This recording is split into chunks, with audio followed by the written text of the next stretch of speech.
Has FIFA's Gianni Infantino triggered an internal crisis so big that it could cost him the presidency of soccer's largest international body? Just days after proposing to sell a stake in the commercial rights to the World Cup and other FIFA tournaments, and then backtracking in the face of strong opposition from some of international soccer's biggest governing bodies, the FIFA president is now facing calls to step down or be voted out. Essentially, this comes down to the corrupt way in which the FIFA presidency has been bought and sold for the last 50 years. Once they scrapped this plan, the confederations that were criticizing it didn't back down. They doubled down. We're going to break it all down with the help of Professor Stefan Szymański, who is a sports economist and author of Soccernomics, and Talib Visram, a British multimedia journalist based in New York who was reporting about World Cup. But first, what exactly happened with FIFA and Infantino? FIFA's a Swiss non-profit, but its plan was to spin off this corporate entity, subsidiary essentially,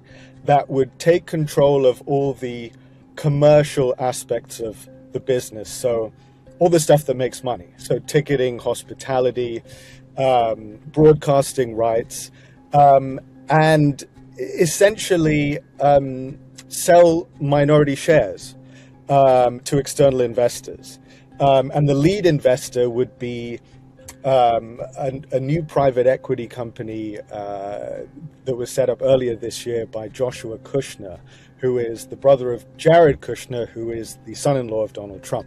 If you want to take the charitable view and say that he was really trying to serve the best interests of global football, what you would say is that he was seeking to raise money that from investors that could be fed back into the grassroots of the game in order to promote its development, and that money would come from investors who would then also spend money to improve the World Cup, to make it a more attractive competition, to actually enhance it.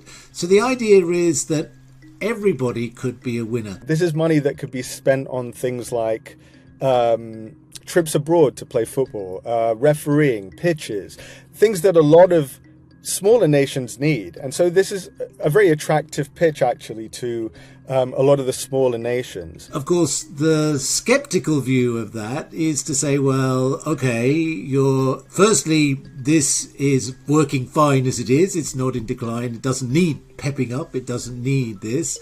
And the only way the investors want to make it better is by making money for themselves, which means taking money away from the fans and the lifeblood of the game.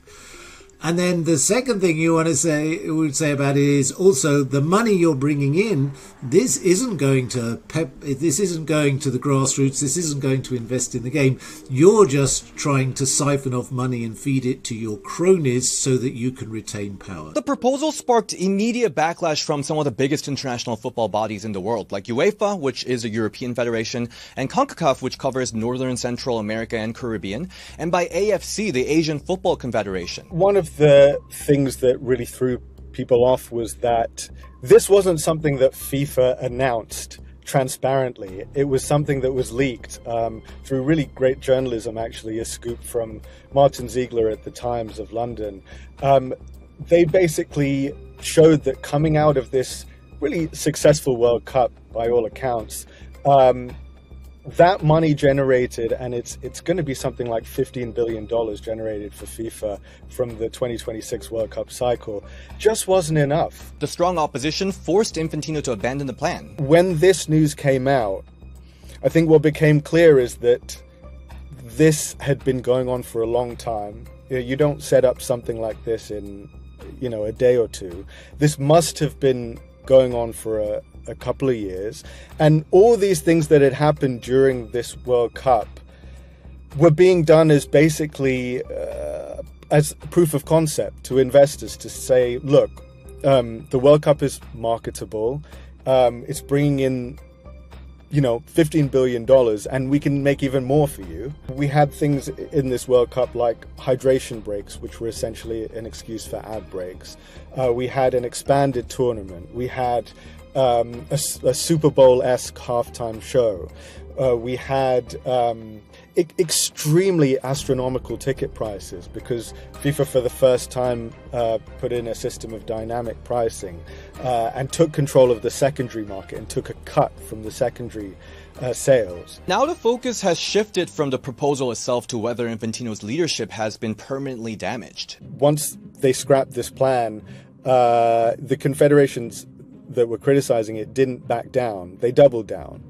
And they said, essentially, this is not good enough. We're going to now need a full review of FIFA's leadership. UEFA also say that, yes, some countries need this extra money for football development, but FIFA has the money, that they're sitting on these reserves. And, there's an estimation that after the 2026 cycle, FIFA will have $6 billion in reserves. So they have the money.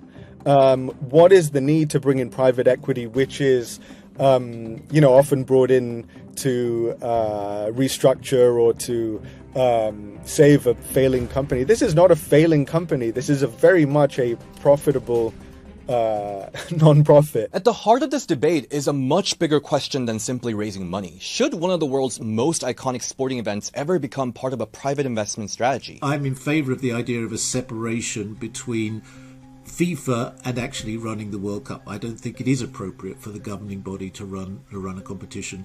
These institutions were created to promulgate rules of the game, to enforce discipline in cases where people broke the rules of the game, and to settle disputes that arose between members of the associations who were arguing about the interpretation of the rules. And without that function, there is no global football. There is no World Cup unless we all agree what the rules of football are and we play to the same rules everywhere on the planet. And the European Court of Justice has actually passed a number of rulings in recent years in relation to sports governing bodies and the running of competitions, and they are very concerned that sports governing bodies abuse their power as the rule makers in order to favour the competitions that they happen to promote for themselves, which make money for them, for their organization. So where does all of this leave Gianni Infantino? Can he rebuild support among FIFA's 211 member associations? Or is this the first genuine threat to his leadership in nearly a decade? Could Europe convince enough countries to back a challenger in the next FIFA presidential election? And perhaps the biggest question of all, will this ultimately be remembered as a failed business proposal or the moment Gianni Infantino's grip on world football began to unravel? If I were a betting man, and I had to put money on whether Infantino will survive, despite all the things we've talked about, I think he will survive. And I think that that's due to a few reasons. I think history has shown it's incredibly hard to oust a FIFA president. Even Sepp Blatter, who was the previous FIFA president, while he was under investigation for corruption by the FBI, won re-election in 2015. Infantino has a lot of support from the majority of kind of smaller, quote-unquote, underdog soccer nations, because they need the money, and Infantino has constantly promised them money. I don't think he survives this because, as I say, I think he's upset too many people. It would be a remarkable escape act if he could overcome this. I'm not saying he couldn't, but it's tricky. Because he has to make good with so many different constituencies. If it was just UEFA, I think it's easy. You can ignore UEFA on its own, but UEFA with everybody else joining in, that's impossible. Say what you will about him, but he knows how to play the game, and he's spent many, many years creating these really strong relationships with all these nations. Essentially doing what a politician does, lobbying and buying votes, but under this kind of legal structure, knowing that it's one nation, one vote. I think there is support. I think he still has support from CAF, which is the African Confederation. You've already seen Morocco, for example, speak out and say that they are for Infantino, and there's always subplots to this because Morocco is trying to obtain the World Cup final in 2030, which is going to be held in Spain, Portugal, and Morocco. I think he has CONMEBOL under wraps, which is the South American Confederation. Again, a subplot because there's going to be 3 matches in South America in 2030 in Argentina, Uruguay, and Paraguay, but they want more matches and they want an expansion to 64 teams. So he knows he can get their votes. I think what UEFA and CONCACAF are going to have to do, if they truly want to make a change and oust Infantino, is they're going to have to keep the momentum up. They're going to have to keep speaking out. They're going to have more of these associations say we're retracting support from Infantino. They're going to want to launch legal action, which UEFA threatened that they might do over the weekend. Because otherwise they'll lose steam. And we know, if we're comparing it to US politics, we know people have short memories. We know that a very unpopular president can be voted back into office. And so, my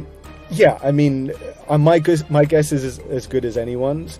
But I do think that Infantino probably still has the upper hand.